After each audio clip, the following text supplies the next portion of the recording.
Electrocardiogram अर्थात ECG हृदय में संचरित होने वाले उद्दीपन के कारण विद्युत धाराएं उत्पन्न होती है और ये जो विद्युतीय जो परिवर्तन है इनका रिकॉर्ड इलेक्ट्रोकार्डियोग्राम अर्थात ईसीजी कहलाता है।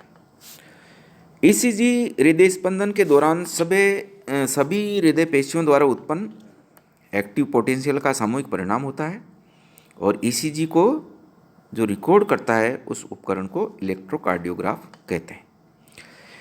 क्लिनिकल प्रैक्टिस में सामान्यतः इलेक्ट्रोड को हाथ, पैर और जो सीना है उसमें 6th स्तर पर लगाकर ईसीजी को रिकॉर्ड किया जाता है और इलेक्ट्रोकार्डियोग्राफ जो है अर्थात जो मशीन है वो इन उद्दीपनों को आवर्धित कर देती है।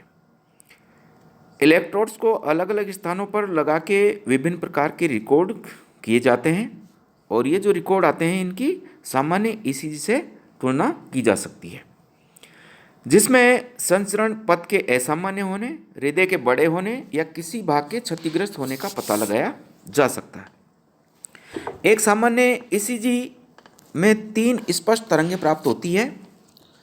इसमें पहली जो तरंग वो पी तरंग अर्थात पी वेव, जैसा कि आपको चित्र में भी दिखाई दे रहा है। ये एक छोटी ऊपरी तरंग है जो आलिंद के विध्रुवीकरण अर्थात एट्रियल डीपोलराइजेशन को निरूपित करती है और यह ऐसे नोड से दोनों आलिंदों में फैल जाती है। पी तरंग के प्रारंभ होने के 0.1 सेकंड पश्चात आलिंद संकुचित होते हैं। दूसरा आप देख रहे हैं यह है QRS कॉम्प्लेक्स, जैसा कि आपको चित्र में दिखाई दे रहा है। द्वितीय तरंग QRS कॉम्प्लेक्स के रूप में एक वृहत त्रिकोणाकार तरंग के रूप में संचरित होती है और QRS कॉम्प्लेक्स नीले के डीपोलराइजेशन को निरूपित करता है। QRS तरंग के प्रारंभ होने के कुछ समय पश्चात नीले में संकुंचन प्रारंभ होता है और तीसरी जो है वेव अर्थात तरंग वो है टी तरंग, टी वेव। यह तरंग नीले के रीपोलराइजेशन को निरूपित करता है। यह तरंग नीले शिथिलन के प्रारंभ होने से कुछ समय पहले प्रारंभ होती है।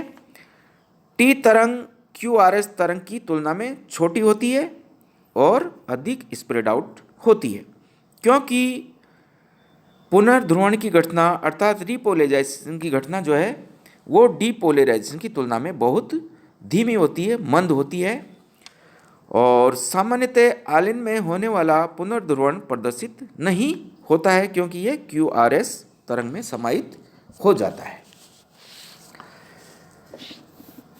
अब इसके द्वारा हम लोग क्या क्या रिजल्ट निकाल सकते हैं, तो बड़े आकार की पी तरंग जो है आलिंद के बड़े आकार को निरूपित करती है।